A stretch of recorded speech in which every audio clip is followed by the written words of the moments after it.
Después de celebrar la mezcla de lo cómico y lo trágico de Shakespeare, decía que no quería que su última palabra de la noche fuese de Shakespeare. El observador español iba modificando al observado. El observado estaba afirmando su lugar en la tradición española y quería que la última palabra fuese de Gonzalo de Berceo. Citó de memoria los siguientes versos. Era un simple clérigo pobre de clerecía, dicía cutiano misa de la Santa María, non sabía decir otra, diciella cada día, más la sabía por uso que por sabiduría. Y declara a continuación, porque mi poeta predilecto último es el Gonzalito. La palabra humor también tiene que ver con él, con la diferencia de que el humor de él es el humor supremo, es decir, Gonzalo de Berceo por encima de Shakespeare. Y luego, al hablar de las coplas que estaba escribiendo en esos tiempos, señaló que en cierta época pensaba que el género de la poesía popular en idioma español por antonomasia era la décima, y escoge como muestra un ejemplo no de la tradición chilena del 19, sino de Nicolás Fernández de Moratín, del 18 español. Una vez más, cita de memoria, admiróse un portugués de ver que en su tierna infancia todos los niños de Francia supieron hablar francés. Arte diabólica es, dijo torciendo el mostacho, que para hablar en gabacho un fidalgo en Portugal llega viejo y lo habla mal, y aquí lo parla un muchacho. Este interés por España no era fortuito, declaraba Parra a su público embelesado de españoles, sino el fruto de sus investigaciones recientes en el mundo de las coplas. He recuperado, dice, hasta este momento, unas 100 coplas que al principio pensé que eran chilenas, pero escarbando en lo chileno siempre se llega a lo español. Cada poeta crea a sus precursores, cada poeta modifica nuestra concepción del pasado.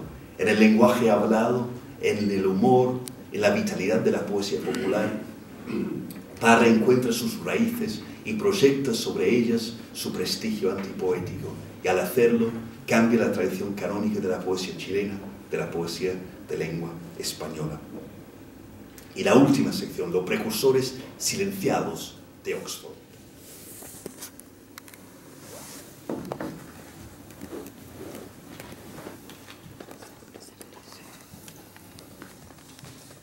En una entrevista de 1966, una periodista le preguntó a Nicanor Parra si era un hombre sentimental. Contestó lo siguiente: 100%, como todo latino que se estime. Claro que trato de controlarme. En Oxford aprendí que emocionarse es una falta de educación. Suspirar en público, por ejemplo, significa que se es extranjero, algo imperdonable, por cierto. Bostezar, en cambio, es signo de distinción. El bostezo es la piedra angular de la llamada flema británica. Los ingleses bostezan en voz alta a la hora de los postres y se estiran voluptuosamente como gatos, aún en presencia de la propia reina madre. Los lectores imaginarios de advertencia al lector se habían quejado precisamente de eso. En vez de suspirar en estas páginas se bosteza. Y ya en los años 60, en Una corbata para Nicanor, Pablo Neruda recordaría que este es el hombre que derrotó al suspiro y es muy capaz de encabezar la decapitación del suspirante. Lo cierto es que en sus años en Inglaterra, mientras estudiaba en la Universidad de Oxford con el prestigioso astrofísico Edward Arthur Milne, Parra buscaba una poesía despojada de sentimentalismos egocéntricos y centrada en el estudio del individuo como objeto de análisis psicológico. Las miradas del poeta y del científico debían fundirse. Así se lo explicaba a su amigo Tomás Lago en una carta firmada en Oxford en noviembre de 1949. Dice Parra: el arte no puede ser otra cosa que la reproducción objetiva de una realidad psicológica. Y ese fin no se consigue tratando de mostrar solo aquello que se considera revestido de cierta dignidad. Un poema debe ser una especie de corte practicado en la totalidad del ser humano, en el cual se vean todos los hilos y todos los nervios, las fibras musculares y los huesos, las arterias y las venas, los pensamientos, las imágenes y las sensaciones. Estoy convencido, dice Parra, de que el poeta no tiene el derecho de interpretar, sino simplemente de describir fríamente. Él debe ser un ojo que mira a través de un microscopio, en cuyo extremo pulula una fauna microbiana. Un ojo capaz de explicar lo que ve. Los años de Oxford enfrentaron a Parra con las exigencias de Edward Arthur Milne, pero también con la lectura de escritores británicos. Cuesta saber cuáles eran exactamente esas lecturas, sobre todo porque las notas al borde del abismo que anunciaba Enrique Lin en 1951 y que deben de haber consistido en reflexiones y apuntes de lectura recogidas en cuadernos durante los años de Oxford nunca aparecieron. En alguna entrevista Parra ha mencionado el impacto que le provocó la lectura de John Donne, sobre todo del soneto sagrado que empieza Death be not proud, though some have called thee mighty and dreadful, for thou art not so. Muerte, no seas orgullosa, por mucho que te han llamado poderosa y temible, porque no lo eres. Asimismo, debe de haber leído en esos años a John Keats, cuya Ode to a Nightingale, Oda a un ruiseñor, se colaría más tarde en la majestuosa defensa de Violeta Parra. Yo no sé qué decir en esta hora, la cabeza me da vueltas y vueltas como si hubiera bebido cicuta. Hermana mía, reescribiendo así el inicio de la oda de Keats que empieza My heart aches and a drowsy numbness pains my sense as though of hemlock I had drunk. De todos modos, es de suponer que la mayoría de las lecturas de Parra en Oxford hayan sido de poetas de su época. Ya hablaremos ahora de algunos de ellos. De todos modos, si cuesta saber qué es lo que leía Parra en Oxford, cuesta saber, por otra parte, cuáles son los poemas que él escribió en Oxford. Lo sabemos con cierta seguridad, me parece, en el caso solo de 5, Preguntas a la hora del té, Advertencia al lector y Soliloquio del individuo, que son de poemas y antipoemas. El poema Conversación galante, del libro Versos del Salón de 1962, y el poema 1930, que se publicaría por primera vez en obra gruesa. En Advertencia al lector, Parra enumera una serie de comentarios de lectores imaginarios presos del desconcierto. Dice: las risas de este libro son falsas, argumentarán mis detractores, sus lágrimas artificiales.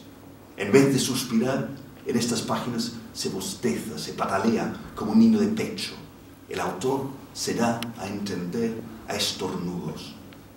Conforme, os invito a quemar vuestras naves, como los fenicios pretendo formarme mi propio alfabeto. ¿A qué molestar al público entonces?, se preguntarán los amigos lectores. Si el propio autor empieza por desprestigiar sus escritos, ¿qué podrá esperarse de ellos? En estos versos, en la voz de estos detractores o amigos lectores insatisfechos con las novedades de los antipoemas, se palpa la presencia implícita, por ejemplo, de Ezra Pound, que en un poema titulado Salutation II introduce también la voz de los lectores, que dicen: observe the irritation in general. Is this, they say, the nonsense that we expect of poets? Where's the picturesque? Where's the vertigo of emotion? No, his first work was the best. Poor dear, he's lost his illusions. Algo así como: observad la irritación generalizada. ¿Es esto, pregunta, el sinsentido que esperamos de los poetas? ¿Dónde está lo pintoresco? ¿Dónde el vértigo de la emoción? No, su obra anterior era mejor. Pobrecito, ha perdido sus ilusiones. Posiblemente junto con Pound estaba ahí, en Advertencia al lector, también William Carlos Williams, que en 1923 en su libro Spring and All, Primavera y Todo, se imaginaba así las protestas de un hipotético lector: I do not like your poems. You have no faith whatever. You seem neither to have suffered, nor in fact to have felt anything very deeply. There's nothing appealing in what you say, but on the contrary, the poems are positively repellent. They're heartless, cruel. They make fun of humanity. What in God's name do you mean? Are you a pagan? Have you no tolerance for human frailty? Rhyme you may perhaps take away, but rhythm? Why, there is none in your work whatever. Is this what you call poetry? It is the very antithesis of poetry. It is anti-poetry. más o menos, no me gustan tus poemas. Careces completamente de fe. Es como si no hubieras sufrido nunca, como si no hubieras sentido nada con mucha profundidad. No hay nada atractivo en lo que dices. Al contrario, tus poemas son repelentes, no tienen corazón, son crueles, se burlan de la humanidad. Por Dios, ¿qué quieres decir? ¿Eres acaso un pagano? ¿No toleras la debilidad humana? Se puede prescindir de la rima, vale, pero del ritmo, no hay ritmo en tu obra. Tú llamas a esto poesía, es la antítesis de la poesía, es antipoesía. William Carlos Williams says, the antithesis of poetry, it is anti-poetry. Quizá lo fundamental aquí, más allá de la alusión a la antipoesía, sea señalar la importancia que tenía tanto para Pound como para William Carlos Williams el contacto con el lector, las reacciones de estos lectores hipotéticos, algo, por supuesto, central siempre, siempre en Parra. Intuyo que las lecturas más influyentes que hizo Parra de la literatura anglosajona fueron de tres escritores notoriamente analíticos y antisentimentales, y termino con ellos. En primer lugar, por supuesto, era imposible que Parra no leyese en Inglaterra a Eliot, que era el poeta y crítico por excelencia en esos años. En su carta a Tomás Lago de 1949 alude a los pensadores proféticos estilo T.S. Eliot, rechazándolos. Lo cierto es que el antólogo Víctor Castro, al incluir algunos de los antipoemas en su antología de 1953, aseveraba que cuando Nicanor Parra vuelve de su viaje a Europa, nos entrega una poesía de ensayo, de insospechable humor inglés, donde Eliot, mal digerido, destruye todo lo chileno que se había señalado en su primera producción. Las huellas más directas de Eliot en la antipoesía se hacen palpables, sin embargo, solo en 1962, con la publicación en versos del Salón del poema dialogado titulado Conversación Galante, que reescribe no la tradición de cuadros rococó tipo Jean-Honoré Fragonard, sino un poema dialogado de Eliot, titulado igualmente, pero en francés, Conversation Galante, y que es, a su vez, una reescritura de un tercer poema dialogado, Otra complainte de Lord Pierrot, del franco-uruguayo Jules Laforgue, un poeta que fue tan importante para Eliot a comienzos del siglo XX como lo fue en lengua española para Ramón López Velarde y antes para Leopoldo Lugones. El juego sofisticado y galante del poema de Laforgue se convierte en una sofisticación distanciada y gélida en Eliot. En Parra, el diálogo entre el hombre y la mujer, a la vez que conserva la incomunicación y la frialdad de Eliot, se despoja de todo resto de galantería y se hace común, cotidiano. El salón burgués se sustituye por un dormitorio cualquiera y se reemplaza el lenguaje culto por el habla de todos los días. El microscopio antipoético nos muestra con precisión escalofriante a su fauna, la pequeña y banal historia de una infidelidad sin pasión, un adulterio rutinario que nada tiene que ver, por ejemplo, con la transgresión apasionada de los adúlteros de Neruda, que se amaban con verdadero amor sobre lechos altos y largos como embarcaciones.